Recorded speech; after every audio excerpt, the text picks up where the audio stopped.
In Paraguay, Anastasio Somoza, ousted president of Nicaragua, is assassinated. Having been exiled by the Marxist Sandinista government, he dies when 6 men using machine guns and a bazooka ambush his limousine. Argentinian terrorists sympathetic to the left-wing Sandinistas are blamed. Reagan will also be remembered as a man who truly believed in the Nicaraguan. Destination point for Soviet arms is in Central America, where battles for influence are raging on many fronts: military, political, and diplomatic. The Reagan administration fears that communism will spread from Nicaragua to neighboring El Salvador.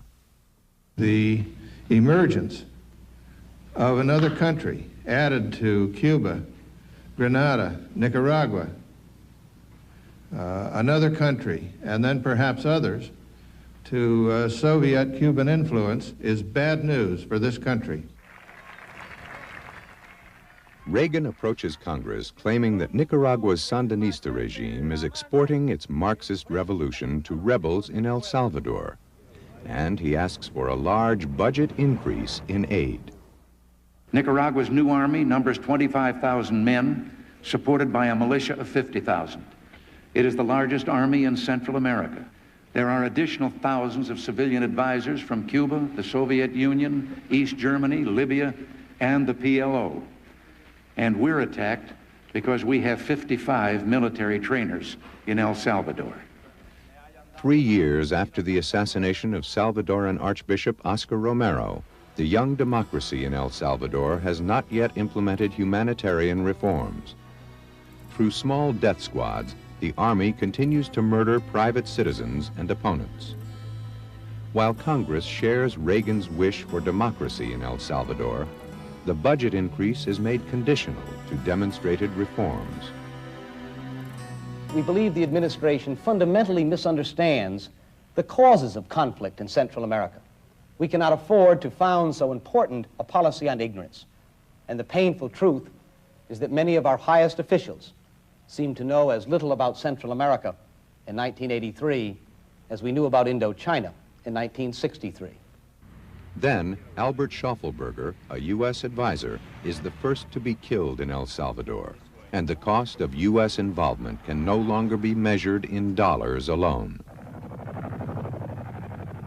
On Nicaragua's northern border is Honduras, where the U.S. is also flexing its muscles, staging war games and training anti-Sandinista rebels, now called Contras.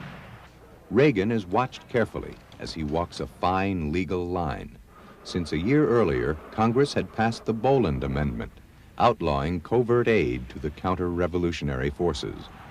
Covert action ought to be cut off. We ought to turn that action into an overt action. That's exactly what we did.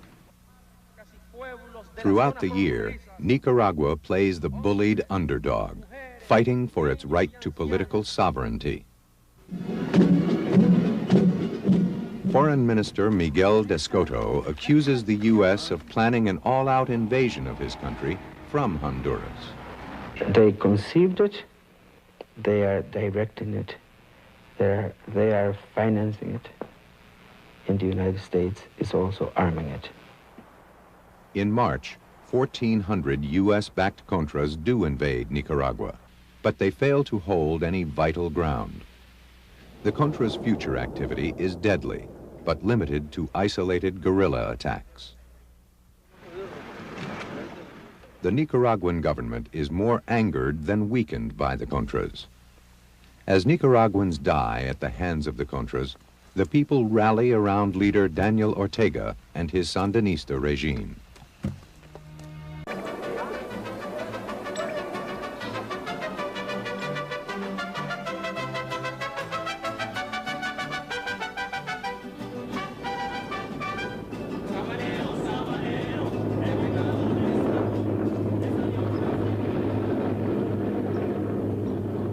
In Nicaragua, the war between the Contras and the ruling Sandinistas continues.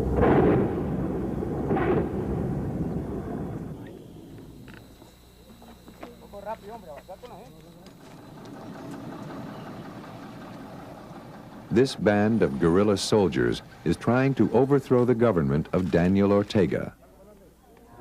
The Contras cause is an emotional one for President Reagan, who takes a stand against the presence of communism in the Western Hemisphere. He finds himself in a bitter battle over funding for the Nicaraguan Contras, and the intensity of his appeals to Congress and to the American people on the rebels' behalf is unprecedented. They are the moral equal of our founding fathers and the brave men and women of the French resistance. The president asks for $100 million for the Contras, most of it in military aid. Congress is wary. With the administration refusing to talk to Ortega and already unable to account for $15 million in past aid, Congress demands a more coherent U.S. policy, which stresses negotiations, not military aid. I would hope and pray that the policy of this government would be the policy of diplomacy and not gunboat diplomacy. In March, Congress denies the aid request for fiscal 1986, and the president's hands appear to be tied. Washington can give no money this year because the 3-year-old Boland Amendment outlaws any covert aid to the Contras. A network of private citizens is undertaking its own fundraising efforts. Encouraged by the president, they raise money to supply the Contras. We have received some funds from private sources. Now we are improving our supply situation. But questions arise quickly about the integrity and safety of some of these private networks. In October, an American C-123 cargo plane is shot down over Nicaragua. 2 crew members are killed, but 1 American, Eugene Hasenfuss, is captured by the Sandinistas. Hasenfuss admits to transporting automatic weapons, ammunition, and boots to the Contras. Is sentenced to the maximum term of 30 years imprisonment for violation of Article 1 and goes to a Nicaraguan jail.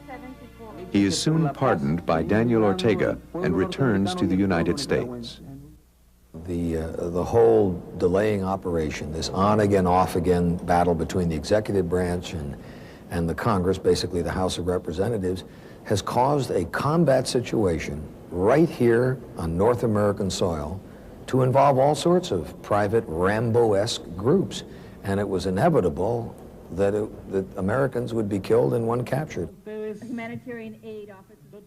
Partly because of the Hasenfuss incident, people begin to look deeper into the backdoor channels of Contra aid, and a Pandora's box of activity is opened.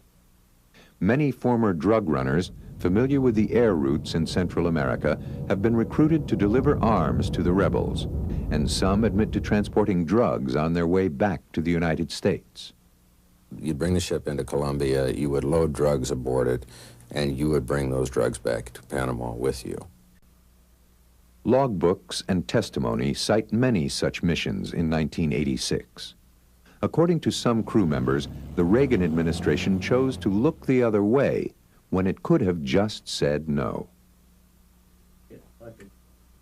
Then, on November 3rd, a Beirut magazine breaks the story that soon becomes the biggest scandal in the U.S. since Watergate. Iran, the country that held Americans hostage in 1980, the country that was behind the bombings of the American embassy and the Marine barracks in Beirut in 1983, is now allowed to purchase embargoed U.S. arms through a middleman, Israel. Profits from these sales are used to fund the Contra War, which many claim is illegal and in violation of the Boland Amendment. As details are uncovered, the scandal soon becomes known as Iran-Contra. This city is awash with rumor, intrigue, treachery. Laws have been broken. At the very center of the White House, there has been the most unbelievable revelations. Gradually, it became increasingly clear that what we were talking about was a swamp of weapons for hostages, and then we got into the whole area of funding being provided for the Contras through a backdoor kind of an arrangement. As I've stated previously, I believe our policy goals toward Iran were well-founded. However, the information brought to my attention yesterday convinced me that in one aspect, implementation of that policy was seriously flawed. Reagan's policy goals were threefold. The president's credibility is severely shaken. Either he's in control of a disastrous policy, or he has lost control of his own administration. To brief you, he's caught between that dilemma of either being accused of having known or being accused of having not known. Whichever it was is bound to lead to some criticism. The president's stature is diminished. Trying to put the incident behind him, he appoints a commission to investigate, headed by John Tower. But it's the Iran-Contra congressional hearings, televised now. And outgoing President Daniel Ortega. Ortega said an immediate disbanding was key to a peaceful transition of power.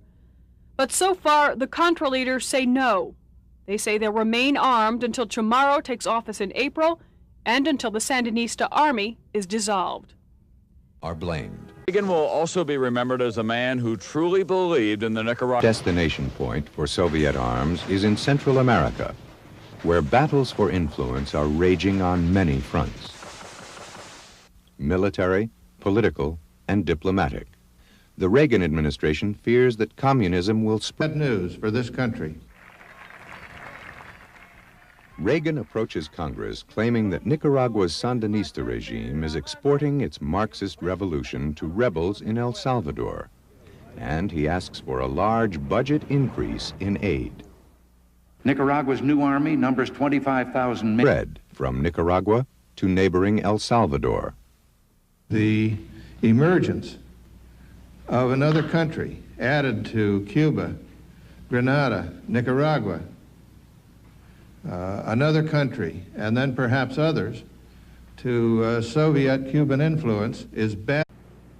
In Paraguay, Anastasio Somoza, ousted president of Nicaragua, is assassinated. Having been exiled by the Marxist Sandinista government, he dies when 6 men using machine guns and a bazooka ambush his limousine. Argentinian terrorists sympathetic to the left-wing Sandinistas. Supported by a militia of 50,000. It is the largest army in Central America. There are additional thousands of civilian advisors from Cuba, the Soviet Union, East Germany, Libya, and the PLO. And we're attacked because we have 55 military trainers in El Salvador.